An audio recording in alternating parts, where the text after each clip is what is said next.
I'm announcing a historic action to rescue our nation's capital from crime, bloodshed, bedlam, and squalor, and worse.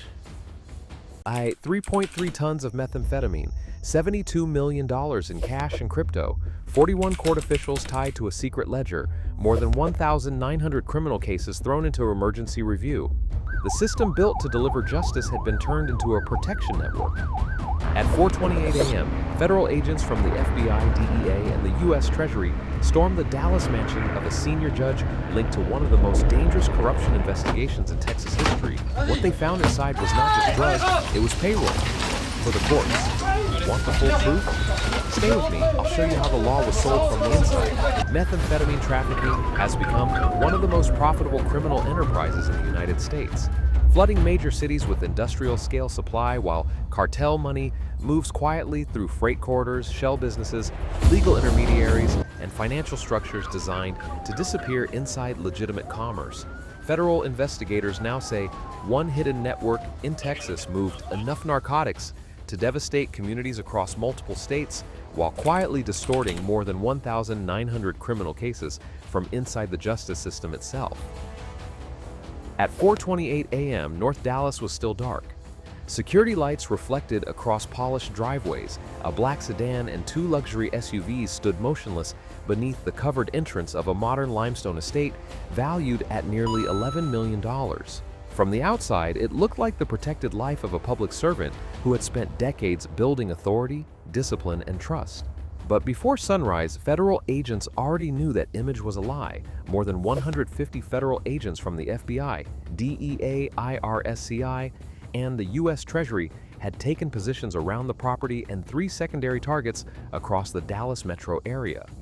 Tactical teams moved silently along the perimeter walls. Drone surveillance transmitted live thermal imaging to a mobile command post parked out of sight. Cyber specialists waited with extraction tools. Financial seizure units stood ready for immediate asset action the moment the breach was confirmed.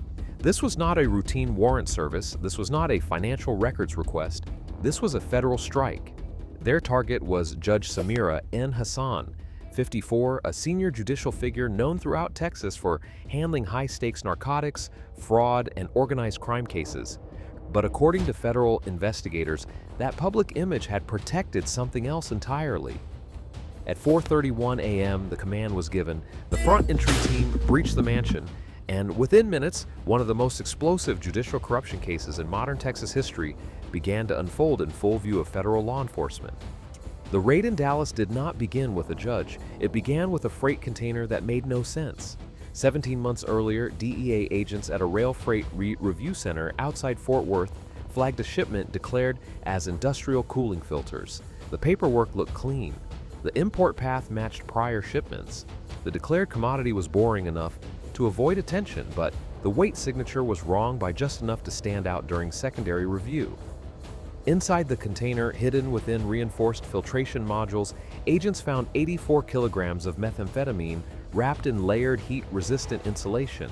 That seizure was serious, but not historic. What made it dangerous was what investigators uncovered next.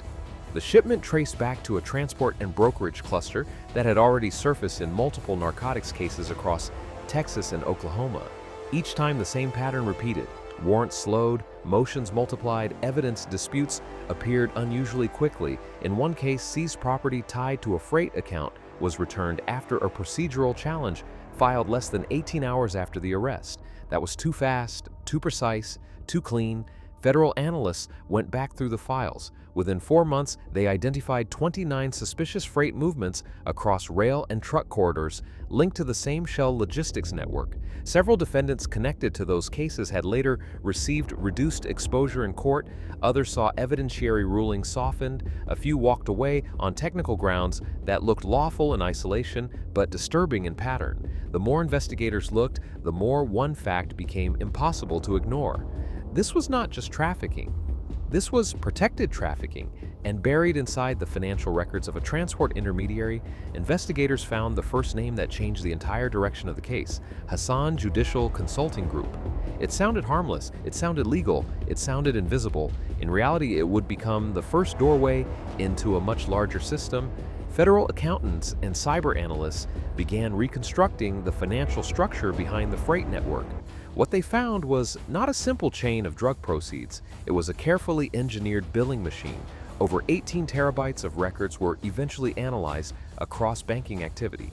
Encrypted communications, shell filings, retainer agreements, court liaison payments, and offshore transfer logs. At first, the transactions appeared scattered and routine.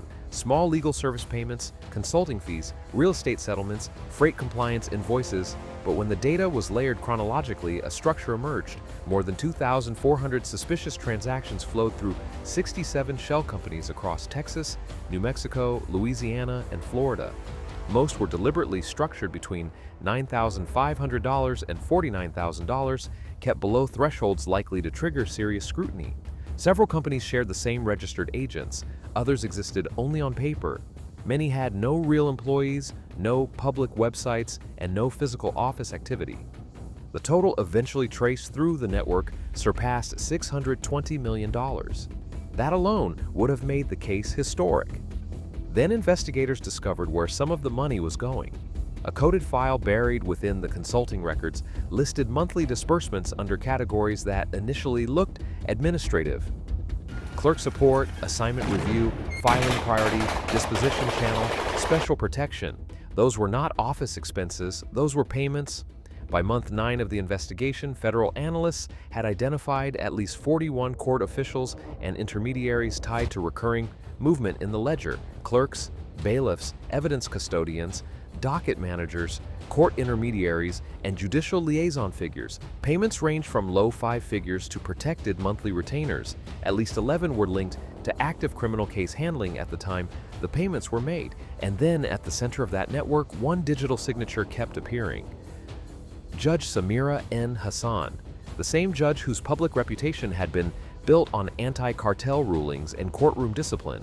That was the moment the investigation crossed into political and institutional danger, because if the signatures were real, the traffickers had not simply bought influence around the courtroom, they had bought timing inside it. At 4:31 a.m., the breach team entered the residence. The lobby was secured in less than 20 seconds. Interior cameras were isolated. 2 private security contractors were detained without resistance. A secondary team locked down the stairwell while cyber agents cut live network access throughout the home. By 4:34 a.m., Judge Hassan was located inside an upstairs office suite. Agents inspected files, devices, and legal records. What they found was much worse. Behind a paneled wall in the home library, a reinforced chamber opened into what investigators later described as a judicial control room. 4 active servers were still running when agents entered.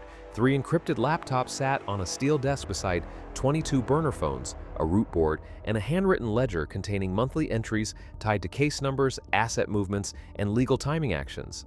In a hidden lower-level vault beneath the library floor, agents recovered $18.6 million in cash, vacuum-sealed and coded by date and corridor reference.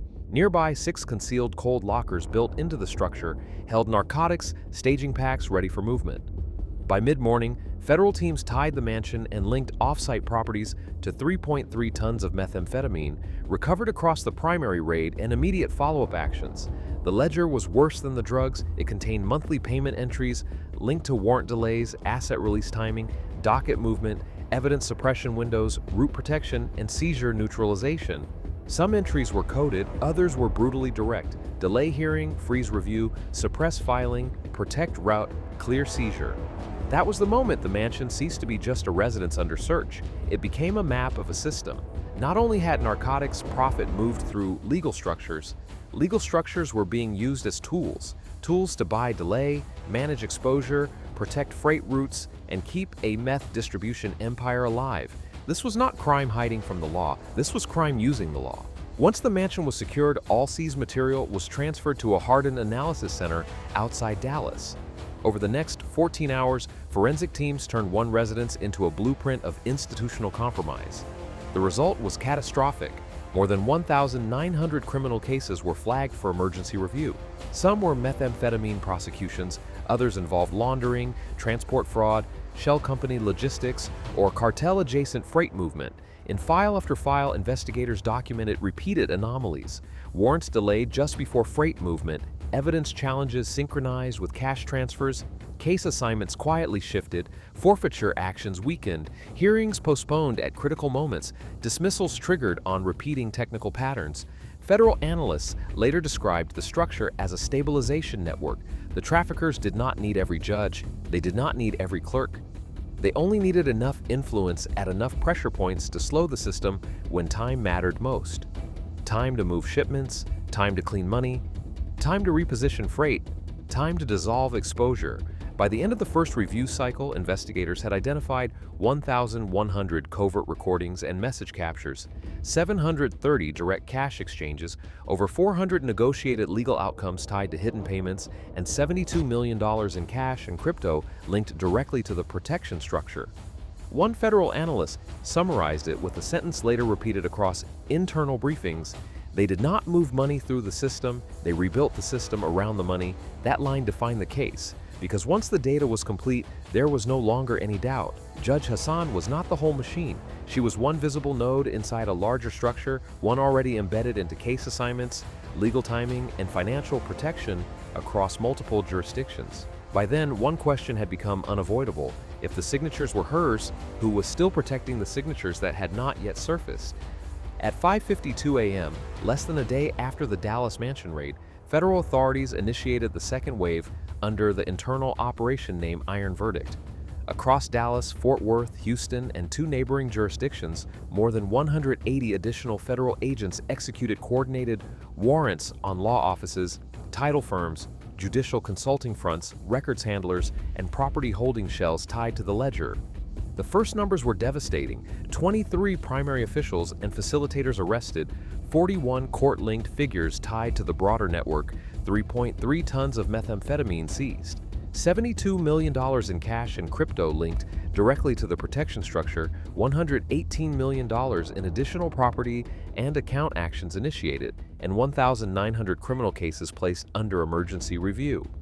At one affiliated law office, agents recovered cloned court stamps, sealed filing copies, and assignment notes linked to active narcotics proceedings. A record services vendor held encrypted duplicates of restricted motions and case routing documents connected to hundreds of reviewed files. At a suburban title office, investigators seized deed packets and escrow transfers tied to cartel-backed real estate laundering. By midday, the fallout had moved far beyond law enforcement. Emergency judicial panels were activated, calendars froze, internal review boards entered crisis mode, appeals surged. Defense teams began reopening old rulings. Entire legal schedules in multiple Texas jurisdictions collapsed under the weight of uncertainty. What started inside one mansion in North Dallas had become a statewide institutional breach, and even then, the network was not fully silent. Within 36 hours of the arrest, analysts detected attempted secondary movements through dormant accounts using the same structuring logic, the same timing signatures, and the same coded routing language found in the seized ledger. In other words, the machine was damaged, but not entirely dead. That possibility changed the meaning of the entire case. Judge Hassan had signed the transactions, she had operated inside the machine, but she may not have been the one who designed it. By nightfall, the North Dallas mansion was sealed as a federal crime scene. Evidence cartons lined the marble floors. The hidden room remained open. The servers had been removed. The methamphetamine had been transported under armed escort. The ledger, the document that could end careers, reopen hundreds of cases, and expose just how deeply narcotics money entered the justice process, was now locked in federal custody. But the deepest damage was never confined to that house. The meth poisoned communities. The money protected the roots. The shell companies buried the profits. Yet the worst injury was something far harder to count: trust. Because when justice can be delayed, softened, assigned, or redirected for money, crime no longer has to fear the courtroom. It learns how to use it. And once that happens, the public is no longer only fighting traffickers, it is fighting a structure that has already been bent from inside. That is why this case matters. Not just because of the 3.3 tons of methamphetamine, not just because of the $72 million, not just because of the arrests. It matters because it proves the most dangerous criminal systems do not always live outside the law. Sometimes they learn to sit behind the bench, sometimes they learn the filing codes, sometimes they learn that if they can buy just enough time, the courtroom itself becomes part of the route. And once that truth is exposed, one final question remains. If they arrested the one who signed the transactions, then who is still approving the ones that haven't stopped moving?